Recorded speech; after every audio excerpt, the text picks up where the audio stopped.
నర్సాపురం సిద్ధమా?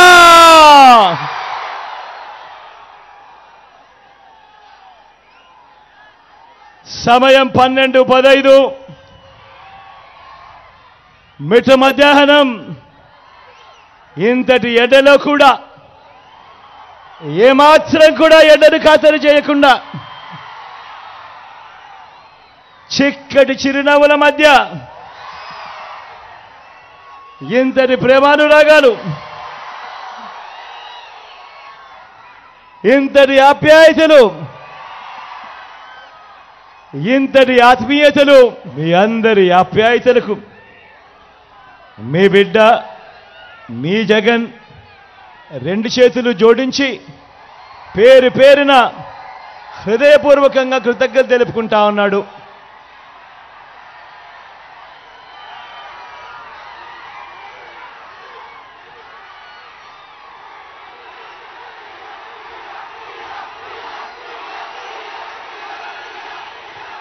ఈరోజు మళ్ళీ ఇదే చంద్రబాబు, మళ్ళీ ఇదే కూటమి, మళ్ళీ ఈరోజు మోసాలు చేసేందుకు మళ్ళీ కొత్త మేనిఫెస్టోను బయలుదేరారు. సూపర్ 6 అంటా ఉన్నారు, సూపర్ 7 అంటా ఉన్నారు. నమ్ముతారా అని అడుగుతా ఉన్నాను. ఇంటింటికి కేజీ బంగారం ఇస్తామంటా ఉన్నారు, నమ్ముతారా? ఇంటింటికి పెంచుకారంటా ఉన్నారు, నమ్ముతారా? ఆలోచన చేయమని మిమ్మల్ని అందరినీ కూడా కోరుతూ, ఇలాంటి అబద్ధాలు, ఇలాంటి మోసాలతో ఈరోజు రాజకీయాలు చేస్తూ ఉన్నా. మీ అందరితో నేను ఒకటి విజ్ఞప్తి చేస్తూ ఉన్నా. రకరకాల కారణాలు కావచ్చు. నేడు ఎలక్షన్లో మీ బిడ్డకు ఓటు వేయని వారిని కూడా మీ బిడ్డ ఈరోజు ఒకటే అడుగుతా ఉన్నాడు. మీ బిడ్డ నేడు ఎలక్షన్లో మీ బిడ్డకు ఓటు వేయని వారిని కూడా మీ బిడ్డ ఒకటే అడుగుతా ఉన్నాడు. ఈరోజు రాష్ట్రంలో జరుగుతూ ఉన్నది కులాల మధ్య యుద్ధం కాదు. ఈరోజు రాష్ట్రంలో జరుగుతూ ఉన్నది క్లాష్ వార్ అనేది గుర్తుపెట్టుకోమని కోరుతా ఉన్నా. ఈరోజు పేదవాడు బాగుపడాలన్నా, పేదవాడి భవిష్యత్ మారాలన్నా ఈరోజు మీ ఓటు ఎంత అవసరమో ప్రతి ఒక్కరూ గమనించమని కోరుతా ఉన్నా. ఈరోజు మీ మనందరినీ కూడా ఒకటే కోరుతా ఉన్నా. నాకు ఓటు వేయని వారిని కూడా ఒకటి అడుగుతా ఉన్నా. మీ ఇంటికి పోండి, మీ భార్యలతో కూర్చోండి, మీ ఇంట్లో ఉన్న మీ అవ్వాతాతలతో కూర్చోండి, మీ పిల్లలతో సైతం మాట్లాడండి, అందరితో మాట్లాడండి.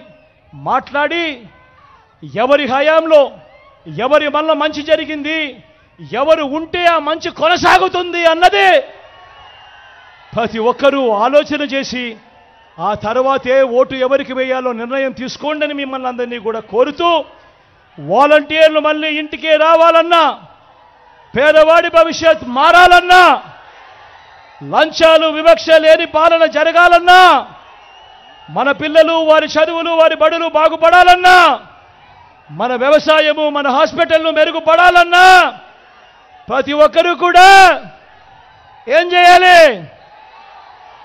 రెండు బటన్లు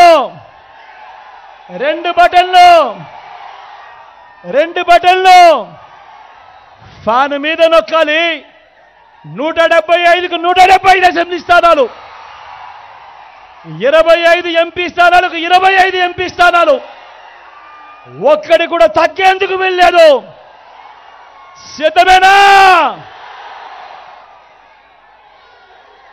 ప్రతి ఒక్కరూ కూడా ఈ విషయాలను గుర్తెరగమని కోరుతూ, ఈరోజు నా పక్కనే కుడి పక్కన ప్రసాద్ ఉన్నాడు, ఎమ్మెల్యే అభ్యర్థిగా నిలబడతా ఉన్నాడు. మీ చల్లని దీవెనలు ఆశీస్సులు కోరుతా ఉన్నాడు. మంచివాడు, సౌమ్యుడు, మీ అందరికీ మంచి చేస్తాడు. మీ చల్లని దీవెనలు ఆశీస్సులు ప్రసాద్పై ఉంచవలసిందిగా సవినయంగా కోరుతా ఉన్నా. అదేవిధంగా నా ఎడమ పక్కన నా చెల్లెలు ఉమాబాలం ఉంది, లాయర్, మంచి చేస్తుంది, సౌమ్యురాలు. మీ చల్లని దీవెనలు ఆశీస్సులు నా చెల్లెలపై కూడా ఉంచవలసిందిగా సవినయంగా మీ అందరితో ప్రార్థిస్తూ సెలవు తీసుకుంటా ఉన్నాను.